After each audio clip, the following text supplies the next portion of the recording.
ये सब रुका क्यों नहीं? देखिए, यही इस घटना का सबसे विवादास्पद पहलू है, जिस पर दस्तावेज भी रोशनी डालता है।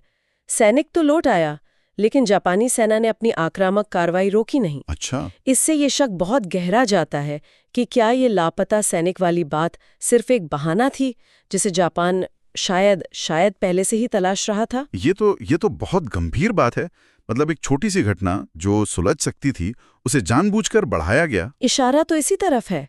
दस्तावेज यही बताता है कि जापान ने इस घटना को एक तरह से बहाना बनाकर चीन पर एक पूरा फुल स्केल हमला शुरू कर दिया, और यहीं से दूसरे चीन जापान युद्ध, जो 1937 से 1945 तक चला, उसकी औपचारिक शुरुआत हुई। 8 साल लंबा युद्ध, और इसका असर, बाप रे, बहुत भयानक रहा होगा। भयानक से भी कहीं ज्यादा।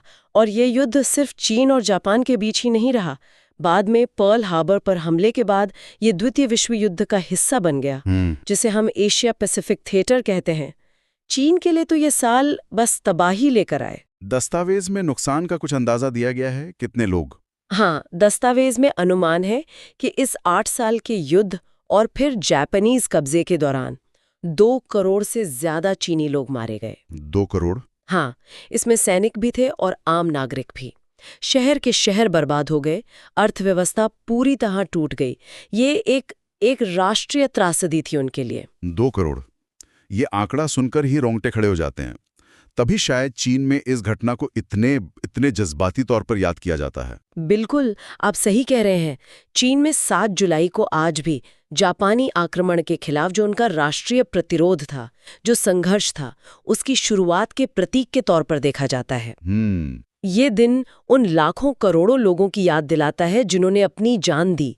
हर साल इस दिन को जापानी आक्रमण के पीड़ितों के लिए एक स्मरण दिवस के रूप में मनाया जाता है। और वो पुल, मार्को पोलो ब्रिज, वो अब कैसा है? वो पुल आज भी है, वहीं खड़ा है, लेकिन अब वो सिर्फ एक पुल नहीं है, वो एक ऐतिहासिक स्मारक बन चुका है। अच्छा। उसके आसपास म्यूजियम्स हैं, स्मारक हैं, जो उस मुश्किल दौर की याद दिलाते हैं और शायद शांति की अहमियत बताते हैं।